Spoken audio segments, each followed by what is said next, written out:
Iya, minasan, welcome back again with Mr. K di sini. Akhirnya chapter terbaru dari rilis ya, yang semalam di Manga Plus. Jadi without any long game, it's time to react new chapter. Oke, let's go.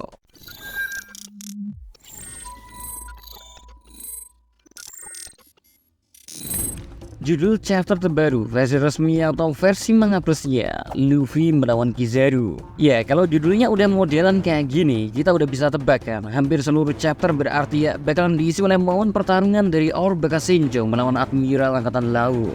Lanjut ke bagian cover story yang masih diisi oleh cover fan request. Sekarang giliran cover ya, by Kuromame yang direalisasikan oleh Odachi. Dimana judul kali ini ya, ialah Kara bersaudara yang mencuri kacamata dari Koby dan Elmepo. Makanya di sini bisa kita lihat kalau kacamata dari keduanya sudah berada di muka kedua kera lucu ini.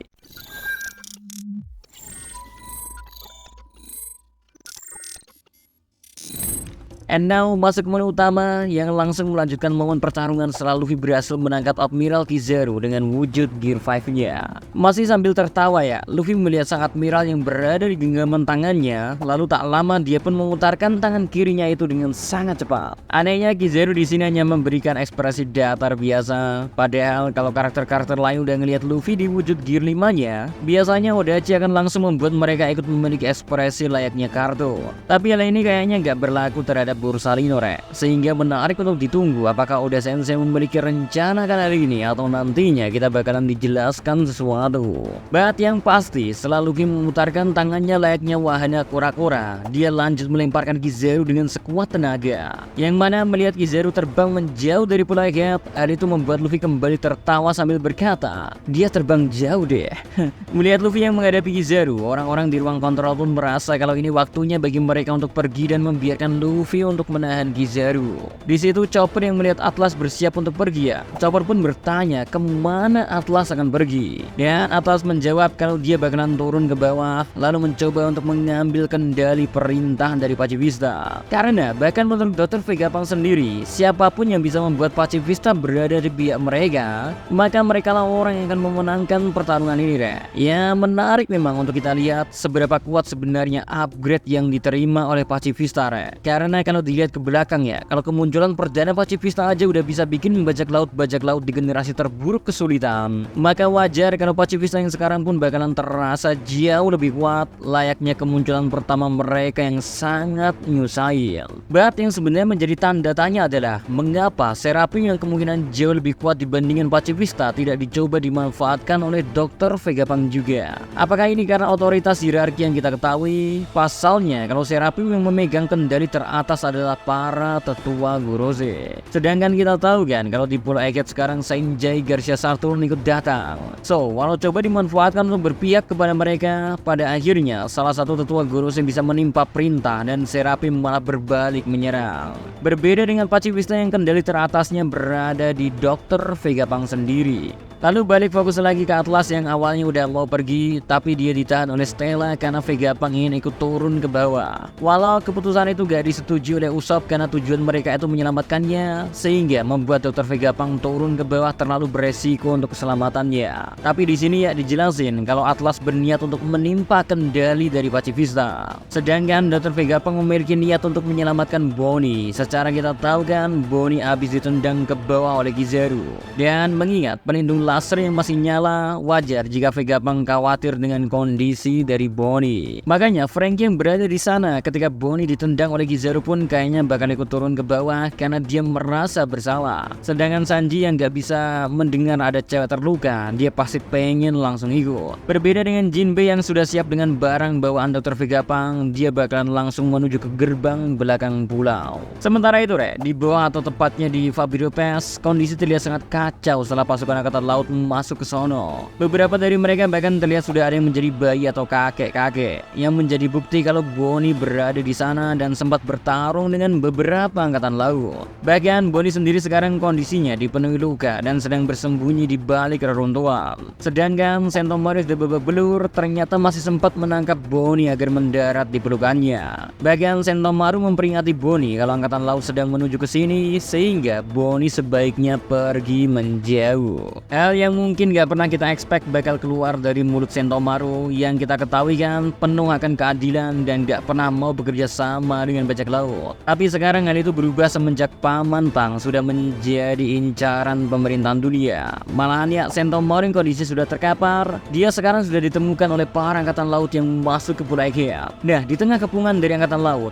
Bonnie yang terluka pun ya kebingungan sama apa yang harus dia lakuin. Haruskah dia bergerak atau dia menunggu hingga semuanya usai? Di sisi lain, pertarungan antara Zoro dengan Luffy pun sedang terjadi di Lab Fest. Zoro dengan ketiga pedangnya mencoba menyerang Luffy yang sedang berada di mode awak keningnya. Saling balas serangan pun terjadi, tapi Zoro berkata kalau kemampuan Luffy cuma segitu, jangan kira dia bisa menghadapi Luffy. Luffy yang biasanya gak bisa direndahin oleh orang lain, dia hanya menjawab, benar juga, kau adalah wakil seorang Gyonko, lawan yang pantas untuk dibunuh. Ya, kata-kata dari Luffy ini selain mengakui kemampuan Zoro ya, secara gak langsung memang berada di bawah Luffy kekuatannya. Luffy menerima fakta kalau dia cukup dengan harus mengurus wakil seorang Gyonko. Karena menjadi tangan kanan dari Yonko, kekuatan orang itu pastinya gak perlu diraguin lagi. Nah, pertarungan dari Zoro sama Luffy kayaknya masih jauh dari kata selesai, Rek. Karena bahkan Zoro sendiri ya belum menggunakan bandananya, yang berarti dia masih belum serius sama sekali. Tapi apakah kemampuan Luffy sekarang emang sudah berada di bawah Zoro sampai Zoro gak harus serius melawannya? Atau kita masih bisa berharap lebih terhadap rematch yang dilakuin oleh Luffy ke kelompok bajak laut topi jerami ini, Rek?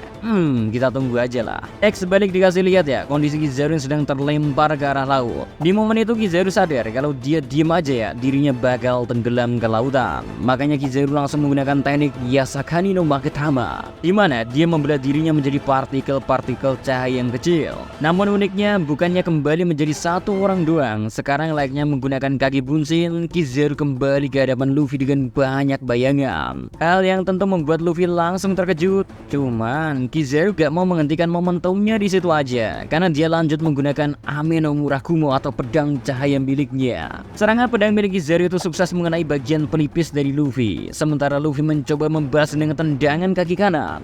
Sayang yang Luffy tendang bukanlah tubuh asli Kizaru, sehingga Luffy yang kebingungan memilih untuk kabur berlari. Tapi ya ini triknya dari Luffy sih. Ternyata Orbaka Senjong terlihat kabur menunggu momen seluruh cloningan atau holo dari Kizaru itu berdiri sejajar, sehingga Luffy bisa menghabisinya dengan satu tendangan saja sambil berharap dia pun mengenai tubuh asli dari Kizaru. Sayang meski udah menggunakan sedikit otaknya ya, Kizaru jauh lebih pintar ya. Karena Kizaru hanya membuat cloningannya itu sebagai umpan seraya dia kembali ke ruang kontrol. And now posisinya Kizaru sedang mencekik sambil mengangkat Usopp karena Dr. Vegapunk sudah gak berada di ruangan itu.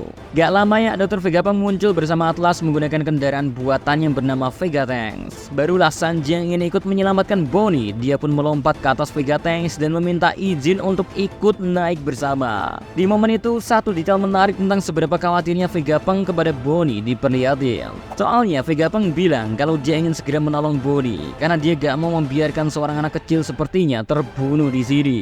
Ya entah apakah ini semua murni karena alasan Dr. Vegapunk ingin menyelamatkan Bonnie doang, atau ternyata ada sebuah perjanjian antara dirinya dengan Kuma yang membuat Vegapunk sendirilah yang harus ikut menyaksikan keselamatan dari Bonnie. Lalu melihat Vegapunk yang dengan santainya keluar menggunakan kendaraannya, Luffy pun terkejut dan menyuruhnya untuk nggak keluar karena angkatan laut akan membunuhnya. Nah di momen yang bersamaan pun ya Kizaru langsung bersiap menembakkan laser miliknya, Rek. Beruntung dengan sigap ya Luffy datang memberikan badannya dan membiarkan tubuhnya terkena laser yang membuatnya berteriak kepanasan. Sedangkan di sisi lainnya kita bisa melihat Sanji yang lompat ke Vega Tanks dan juga Franky yang ikut lompat dan naik ke sono. Karena Franky yang merasa bertanggung jawab karena Bonnie yang berada dekat dengannya gak bisa berbuat banyak. Makanya dia meminta kepada Lilith untuk melanjutkan membawa Sanigo ke belakang pulau menggunakan General Franky setelah robot Vega Force One ya berhasil dihancurin.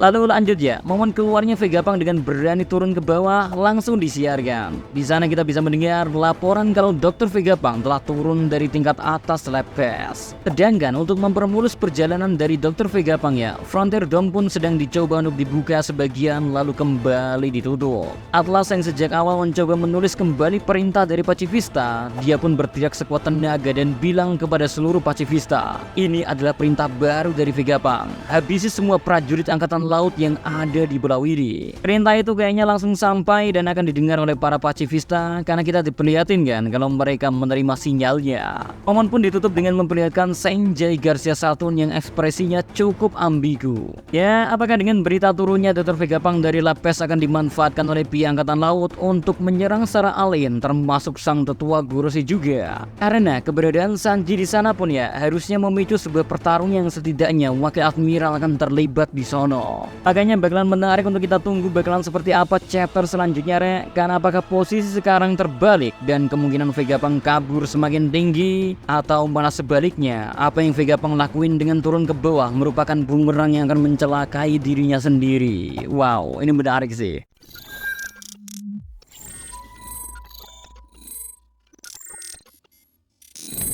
So, sekian dulu reaknya Rek. See you next time. Adios, stay safe everyone. Salam Animedia.